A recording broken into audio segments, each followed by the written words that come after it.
Okay, hi, welcome back, and hello to anyone new. This is Chill and Play, the series where I talk about random topics while playing Papa's games. Today is a bit more different than the rest, as I made it more of an essay video about a topic that lately just came to my attention, and I had a lot of thoughts about, so I just wanted to share them and talk about it, and I think it's an interesting topic.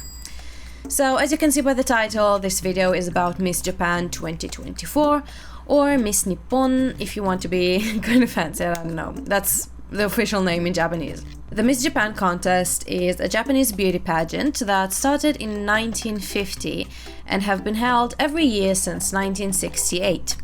As of 2021, the only two conditions you need to meet in order to apply are 1. Being unmarried and 2. Having a Japanese nationality. The winner of the contest will be awarded the Miss Japan Grand Prix, which the description of is the highest level of beauty of Japanese women that represents the year and is full of young and beautiful possibilities. Do I get what it means 100%? No. Could it be a bad English translation? Maybe. Who knows? But the winner of this year's Miss Japan 2024 is Karolina Shino. Karolina was born in Ukraine in 1997 to Ukrainian parents and moved to Nagoya, Japan when she was 5 after her mom married a Japanese man. Since she grew up pretty much all her life in Japan, she considers herself Japanese in both speech and mind. But also she says that she had to endure comments about her appearance all her life. In an interview with CNN, Karolina said that she was kept being told that she is not Japanese, even though she completely identifies herself as Japanese. So she entered the contest completely believing in herself and wanting to be recognized as a Japanese person. And so in January 2024, Karolina was announced as the winner of 2024 Miss Japan Grand Prix beauty pageant. She is the first naturalized Japanese citizen to win the pageant after she got the citizenship in 2022. The pageant operator said she won the title because she is a hardworking and humble Japanese woman with a strong sense of consideration for others. Now, I'm not gonna lie, my first reaction when I first saw the story was a negative one. But after looking into it a bit more and reading other people's opinions and thinking about this a little bit more, I'm not sure where I stand on this anymore, if I'm going to be completely honest. So first, let's explore some of the points made against this decision. The first one is about the ethnic majority of the country. So the latest statistics I could find about this are from 2020, so I apologize for them being a little outdated, but I don't think it differed that much. So in 2020, Japan had a population of about 126 million people, of which 2.8 million people were foreigners. And while 2.8 people may seem like a large number, which it is by itself, we have to remember 2 points regarding this number. The first point, that percentage-wise, they only account for about 2.3% of the entire population. And the second point is that out of those 2.8 million people, 77% of them are either some kind of other East Asians or Asians in general, or people with a Japanese ancestry. Now, obviously, I'm not saying that all Asian people are the same, because they are obviously not, but at least they are very much closer to each other than a white person and an Asian person or a black person would be. Just like how a French person and a Spanish person are obviously very different, the cultures are very different, but they are a lot closer to each other than, let's say, a French person and a South Korean person would be. So being, for example, a South Korean foreigner in Japan is completely different to being a Ukrainian foreigner in Japan. To give you more concrete numbers, out of those 2.8 million people, 325,000 are Filipinos, 208,000 are Brazilians, the majority of which possess some degree of Japanese ancestry, 778,000 are Chinese, 448,000 are Vietnamese, and 426,000 are South Koreans.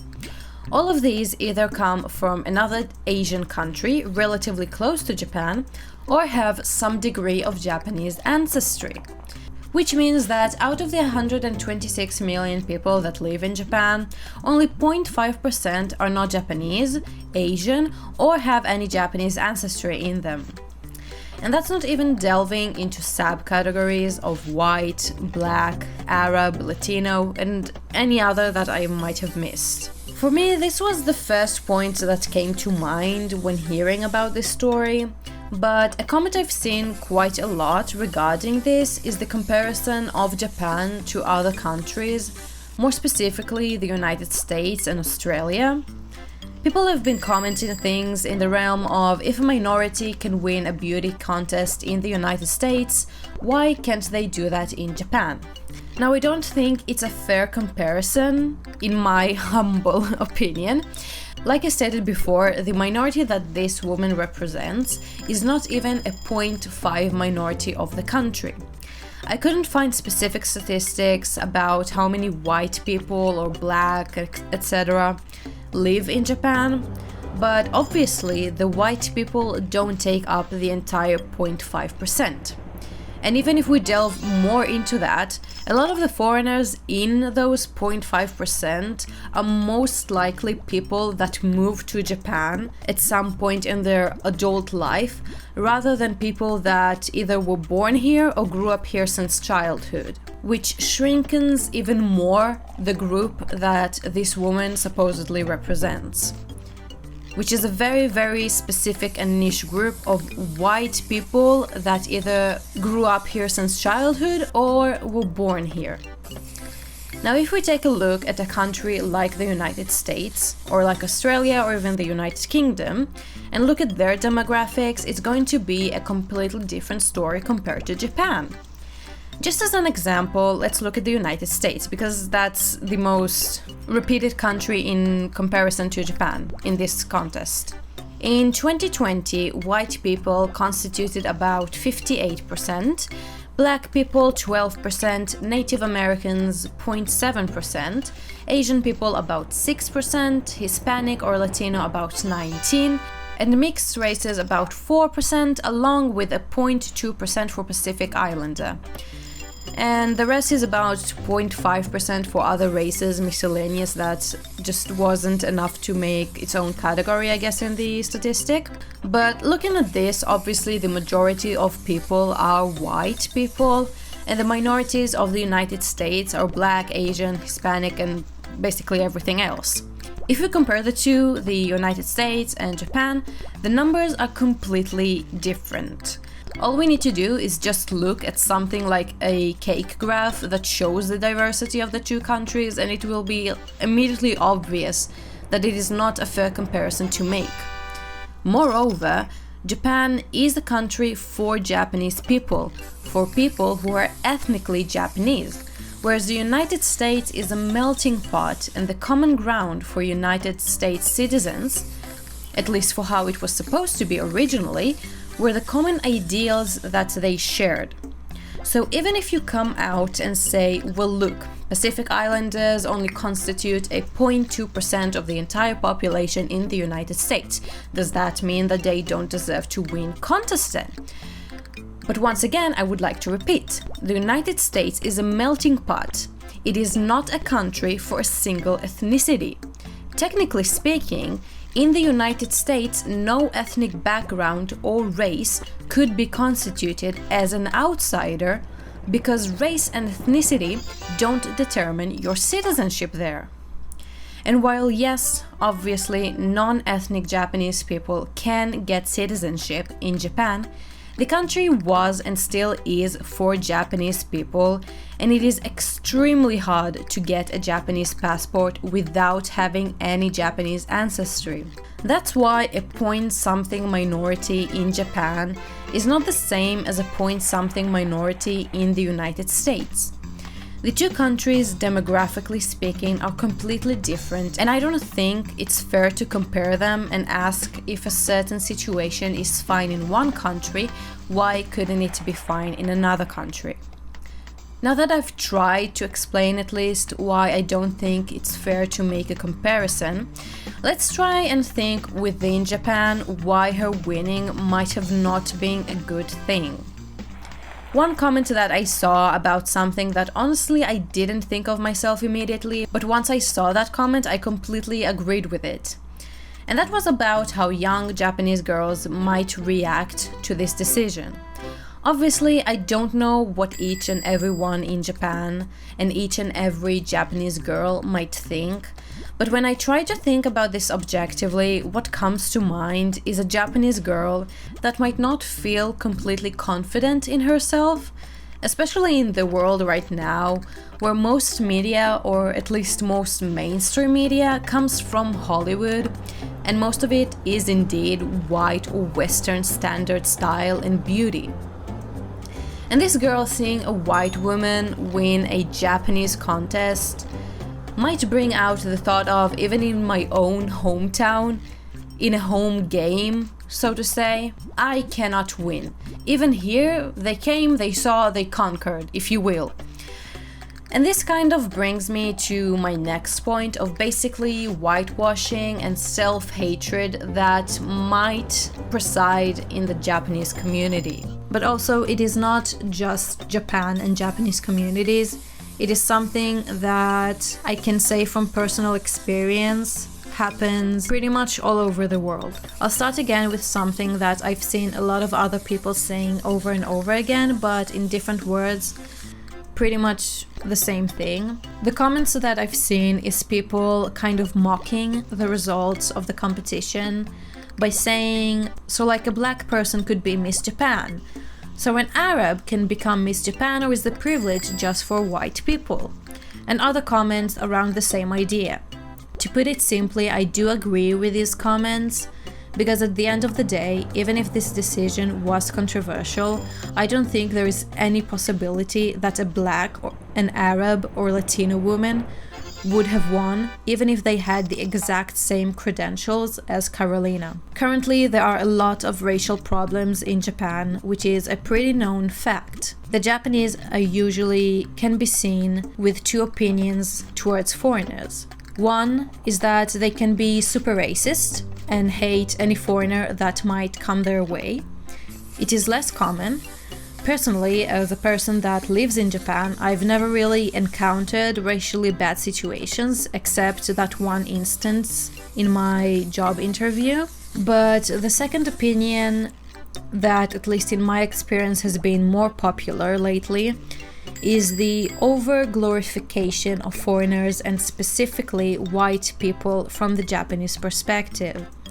I've seen it talked about before a few times. Specifically, I remember one time, I think it was last Halloween, actually no it wasn't, it was Halloween 2022, I'm pretty sure, that a white woman dressed as some character walked around Japan on Halloween, and a Japanese woman took his picture and uploaded it to Twitter and basically praised him and wrote that he's so hot and oh my god, and a lot of these kinds of comments. And when this post went a bit more viral and got around to the Western side of the internet, people started to kind of joke and laugh about the fact that this white man was a very, very average looking white man. Some even went as far as to call him ugly. I think it was too much. You should never really go that far. And he wasn't really ugly to begin with, but the point was that he really wasn't anything special or anything to boast about. And even in my own experience, I will admit I'm not a super beautiful, amazing looking person. I'm not. I'm really just average looking. Most people aren't amazing looking, super beautiful. But in my personal experience, I've noticed that a lot of Japanese men here get very excited just purely over the fact that I'm a foreigner for one thing, and that I'm Russian for a second. And the thing that I'm trying to get to with this entire point is that currently a lot of Japanese society, especially more of the younger generations, are very much idealizing America and the West and Western beauty standards and anything and everything relating to that. While I am ethnically part Russian, I grew up in a relatively small place, but even in that place I was kind of a minority, an outsider that didn't completely belong, even though I was technically supposed to belong there. So it was a situation of I kind of belong there, but at the same time I didn't. And that led me to develop some kind of self-hatred for the part of me that identified with that place, or with a part of me that technically belonged to that place. So coming from my own personal experience, I feel confident enough to say that I think something similar to what happened to me is happening generally in Japan. Growing up on the internet and consuming mostly Western media from the United States, I also came to idolize that culture and the beauty standards that they hold there, while at the same time putting down my own culture so much to the point that I really didn't feel like I belonged there anymore. So I think something similar is happening in Japan, where they idolize America and American culture so much to the point that they put down their own beauty standards below the American ones. So with that being said, I think one aspect that has to do with this entire situation is this. Rather than being proud in their Japanese beauty and Japanese standards, and choosing a woman that fully embodies Japanese physical beauty, they chose a Western woman instead, while putting up a front saying that it was because of her personality. Now, taking these 2 points of one being the comparison between the United States and Japan, and the supposed self-hatred that might be prevalent in this situation, this brings me to my next point of whitewashing. When I first saw a video about this topic, I commented on it my initial reaction, my initial opinion, and I had someone comment back to me and we had a little bit of back and forth. And one of the comments that this person said is, "The world is like that. Example, Australia.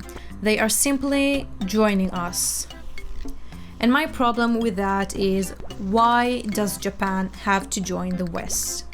I don't think the entire world needs to be the same. That's first of all.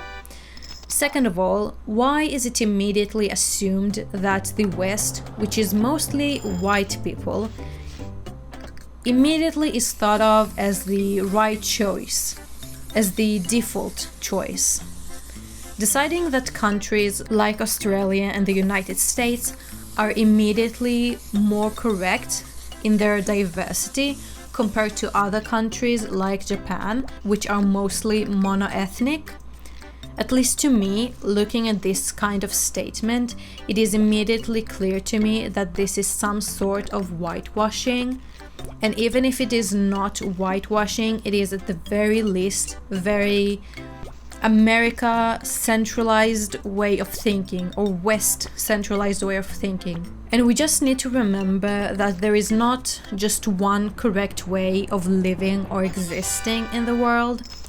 And having the white culture come to the East and influence it so much is, in my opinion, not a good thing.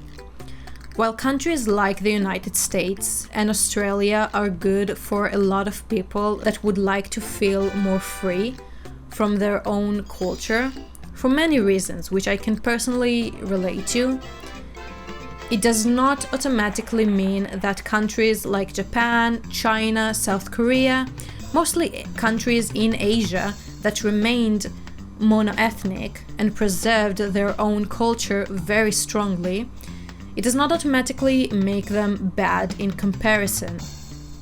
And personally speaking, one of the reasons I love Japan so much is because they managed to stay so true to themselves, even with the entire globalification that we've had in the past 100 years. And at the very least, I would like that to try and preserve it as much as possible, continuing forwards as well. The last point I would like to talk about in this section is about the winner herself, Miss Carolina Shino. I'm not saying this out of malice or any ill intent, but I truly believe that at the very least, physical appearance-wise, I don't think she is beautiful enough to win a beauty pageant. She is not ugly by any means, of course, she's a good-looking woman, but again, I don't think she's good-looking enough. If she were to participate in any beauty pageant in the West, or in Europe, or in Russia, Ukraine, whatever, I truly don't believe she would have a chance of winning compared to the other people who participate in those beauty pageants.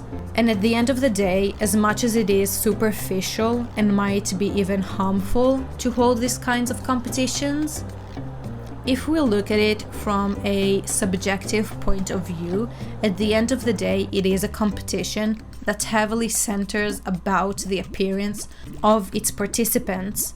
And one of the most important criteria in those competitions is to be physically attractive and way above the average person. And I will say this again, I don't think Carolina is ugly. She is not. She is pretty, but she is not at the levels above average that these kinds of competitions usually call for. Which to me, at the very least, strengthens even more the point that the only reason that she might have won over other participants was because she is a white woman and not a Japanese one. Okay, now that we got at least most of the negativity out of the way, let's try and think about why this decision might be a good thing. First of all, it does obviously show Japan's willingness to be more accepting towards foreigners and reducing the racism, both within the Japanese country itself and within Japanese culture. To no surprise, the most common argument that is held in favor of Carolina winning is just purely the fact that she holds a Japanese citizenship, and just that alone already shows that there shouldn't be any problem with the fact that she, first of all, participated in the competition in the first place, and second of all, won the competition. Like I said before, a lot of people compare this to the West, saying that if a minority can win in that country, why can't that happen here too? And people brought up a lot of examples of similar situations happening before. Even the organizers of the competition said, and I quote, "This gave us an opportunity to rethink what Japanese beauty is. Japanese beauty exists not in the appearance, not in the blood, but it exists firmly in our heart." So just in generally speaking, this obviously shows a very good step in the right direction towards being more accepting and just having less hate, or even not hate, just because hate is a strong word, but negative emotions or negative opinions towards foreigners living in Japan. And as someone that lives here and wants to continue to live here, as much as I love this country and I want to be just accepted as an equal, I understand that I will never be fully Japanese, but unlike me, Carolina did live here since she was a child, basically her whole life, because at least I cannot remember anything before I was 5 years old, so it is pretty much her whole life. And not just Carolina, a lot of people who are not ethnically Japanese grow up here, and I at least saw a few accounts of these people saying that it probably wasn't the best childhood you could possibly have, at least in comparison to growing up in a country like the United States, in the sense of growing up as a minority in a country. Another comment that I saw is someone saying that the only people who can say if she deserves it or not are the people of Japan, as Miss Japan represents Japan and Japanese people. And I agree with that. It is basically a lot of us just arguing from the outside. Even me right now making this whole video, I'm just a foreign woman who makes an entire video of a Japanese issue that basically has nothing to do with me. So it is a lot of us just arguing from the outside, while the Japanese inside don't really seem to care for this entire situation. I didn't really go out of my way and try to ask my Japanese friends what they think about this, but the one instance I did kind of brush about this topic with one of my friends, they didn't really seem to care. I mean, it is only one example in my own circle, but take it as you will. I honestly don't know what else to say in this section, because it is pretty much just this one point repeated over and over, that she is a Japanese citizen and she has any right to participate and win this competition. And again, her winning shows a step in the right path towards a more accepting society in Japan towards foreigners. Before I move on to the next section, I want to talk about Japanese people's reaction to this story. It seems at least that initially Japanese people had kind of divided reactions towards it. Some people were for it, some people were against it.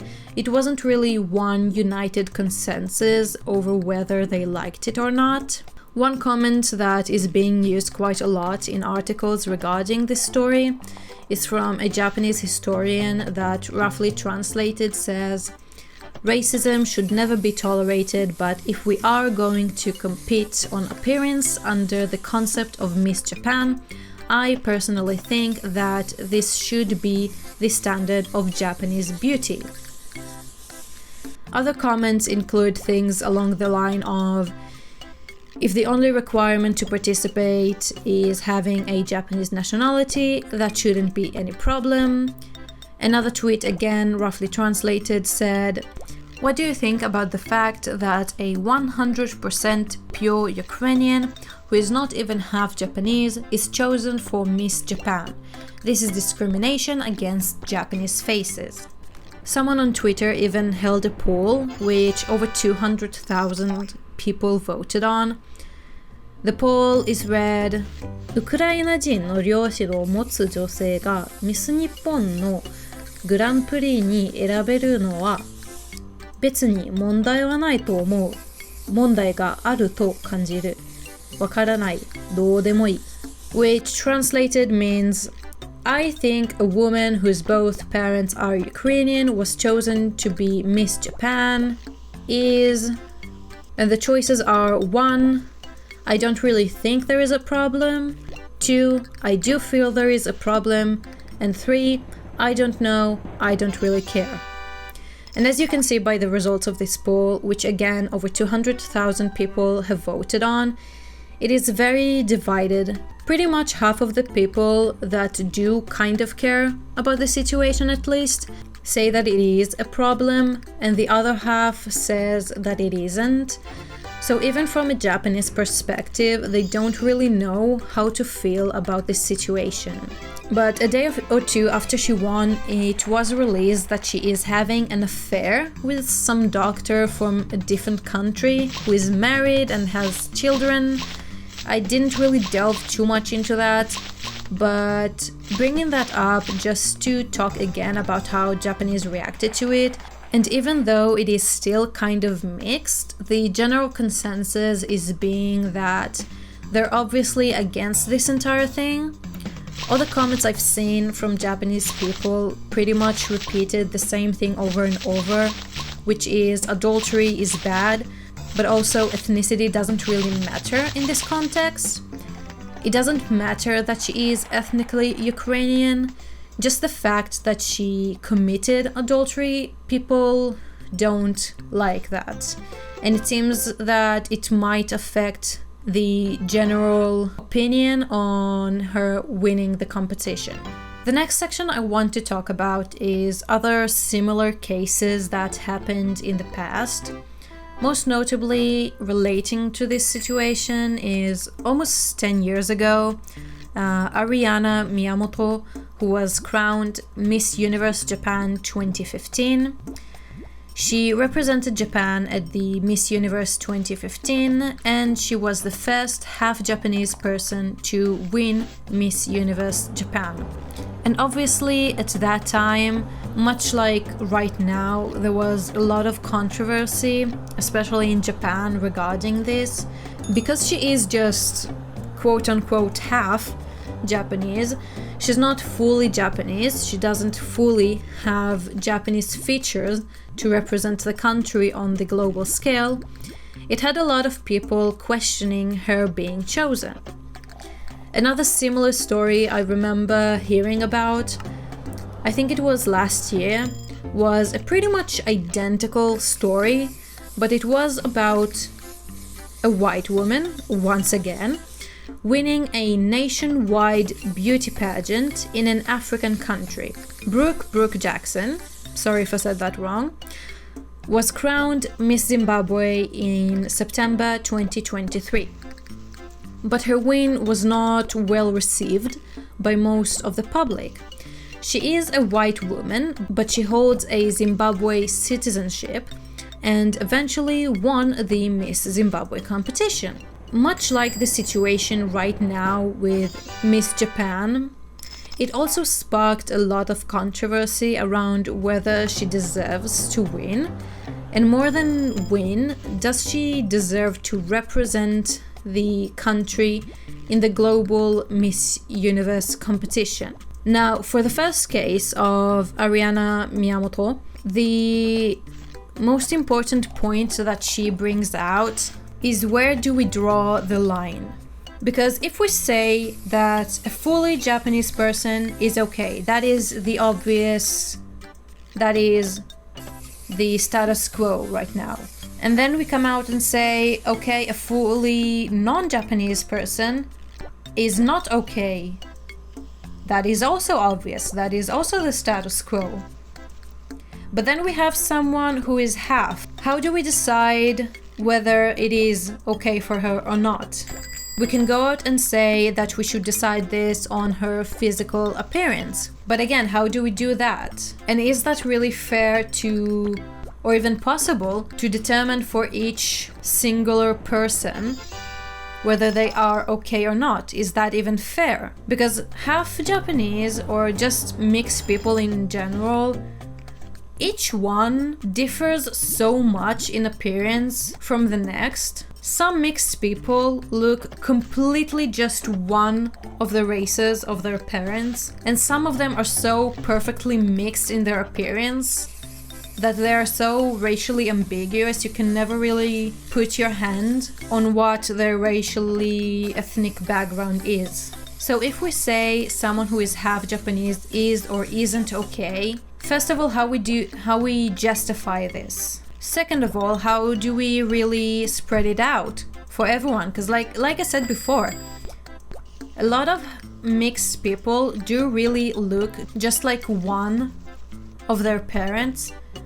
So there could be someone who is half Japanese, half white, for example, but they look, let's say, 95% white, to the point that if you just look at them without knowing anything about them, you would think that they are white. But it doesn't change the fact that they are in fact ethnically Japanese. But at that point, appearance-wise, what difference do they hold from someone who is completely white? If appearance-wise they look completely the same, but the only difference that one of them is ethnically Japanese, is that really enough of a reason to put them above the non-ethnically Japanese person, even though they look the same, like they could be even siblings? And obviously I'm trying to exaggerate here just to get my point across, but it is just a question of where we draw the line. If one thing is okay, how do we decide for the next case, for the next mixed person? And the second situation, at the very least, unlike Miss Japan right now, the situation with Brooke, I think, is on a different scale. And I think that because Brooke won a Miss Universe Zimbabwe competition, which means that later she will represent the country of Zimbabwe on a global scale. But that being said, she is not really a representative of most of the citizens in the country and of the facial features and beauty features that most people in the country hold. Comparing that to Miss Japan currently, which is not a competition that later on goes to a global scale, I don't think it's as urgent to strictly be for Japanese, for the ethnically Japanese people to represent. And of course, with Ariana 10 years ago, even though she is not fully Japanese, she's still half Japanese. She still holds the very least some of the features that usually appear in Japanese beauty standards. Now, for the last section of this video, I want to talk about things that don't really relate to this topic. So if you only came to see me talk about Miss Japan's situation, you can click off now if you're not interested, because it's really not entirely related. But during my interaction with people regarding this topic on the internet, I've come to a rather sad realization, and that is that a lot of us right now in the world, or at the very least the loud minority, if you want to call it that, on the internet, don't really know how to share opinions and how to talk in a civilized manner about difference of opinions. To put it as bluntly as possible, people nowadays don't know how to debate and how usually a discussion of differing opinions is held. It seems that lately we've come to a point that for some reason a lot of us think that there is only one correct opinion and one correct way of thinking and living, and a way that we should do things. And that's relating to the point I made earlier about the America centralization of everything right now.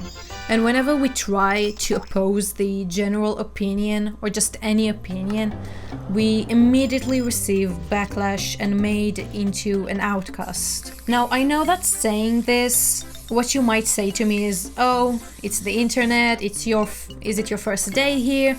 Obviously people are going to be really rude, obviously there are trolls. But the reason it really bothered me is when I commented the first comment on the TikTok video and the person replied to me, it started out looking like a normal conversation, like what you would expect a debate to look like.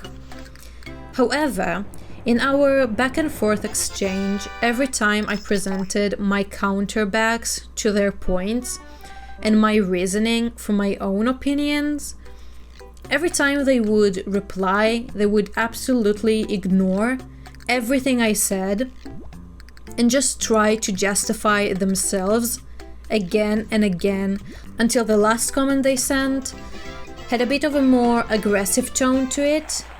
That's for one. And for second, it had something unrelated to what we were talking about. So the reason I really want to talk about this is because it didn't start out immediately as the typical aggressive troll type of comment that goes straight for the attack. It seemed that at least in the beginning they were willing to engage in a more civilized conversation and the more of a debate thing. However, either they are not trained enough in holding something similar to a debate, or they felt that they are losing, so they kind of gave up in their own mind on trying to do this seriously. And around the same time I had this discussion with this person, we also had an exercise in school of debating with other classmates on a certain topic. It doesn't really matter what the topic is, but even in that exercise I got to see that most people really don't know how to hold a debate. Both in the school I am right now and in high school, we were taught that when you write an essay or you need to hold some kind of debate discussion with another person, you first of all write down points arguing for both sides of opinion, not just the opinion that you hold. And I truly believe that this exercise is extremely important not only to the development of our brain, but also the development of our mental state and our ability to be compassionate and more forgiving to other people. And to elaborate a bit more on what happened in school, we basically had a few minutes to write down, like I said, points for the two opinions of the debate. And then we had 3 rounds of holding this debate with 3 different people. The first person is the one I'm sharing a desk with, and she's really intelligent, she is a good student, we had no problem, and we were both doing pretty well, if I do say so myself. But then the 2 people after that I was paired with, to put it in the most simple way, out of the 9 minutes we were giving to hold this debate, at the very least half of it was silence. The first guy didn't even write anything on his paper except for 1 line that was 1 point for arguing one of the opinion. And at some point he just said, "I don't know what to say," and really didn't say anything, and the debate just ended there, after like 3 minutes of discussion. The second guy, we started out a bit better, but then when I challenged his points in the debate and asked him, if that's not good, why can't we do the other thing? You know, to encourage him to elaborate more on his reasoning, he didn't know how to respond, to the point that he didn't even know how to divert the conversation to another point of discussion that favors his supposed stance. And after a while, I just showed him my own notes for the opinion that he's supposed to debate for. And he said something along the lines of, "Oh, it's not coming from my heart, so I can't really say that." And then he said something along the lines of, "Oh, the opinion that I'm arguing for is not really my opinion, so I don't know what to say." And that's the second thing that really bothers me, is that, again, the whole point of this practice debate, or rather another big point of this practice debate, is even if you don't agree with a certain opinion, you should try to look at it from your opponent's standpoint of view and try to argue for it. And it really seems that most people nowadays lack this skill, which is very unfortunate. And the last point regarding the debate discussion is that another thing that people seem to forget is that when having a debate or when having a discussion of difference of opinions, one of the key points of holding these discussions in the first place are the idea that if you manage to convince your opponent will change their opinion. But a lot of people go into these discussions with their mind set on them being 100% correct and having 0 chance of being wrong. And their mind is so close to new ideas that, in the same way of the discussion that I had on TikTok, they don't really listen to what you have to say, and they don't really intake the information you provide to them, just because they are so dead set on being the correct one and just trying to quote-unquote win and not come out as a loser from this interaction. Like I said at the beginning of the video, when I first heard about this story, my immediate reaction was to be against it, and I'm still not really sure where I stand on it. Although it's not really as a result of having a discussion with someone, because it seems that really people nowadays are not willing to do these kinds of things.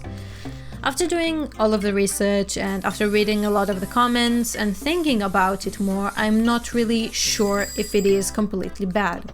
And I personally, a lot of times, I am a person that stands kind of in the middle of two opposing opinions, because I am so used to seeing both viewpoints on most discussions, most topics. It's so hard for me to choose a side.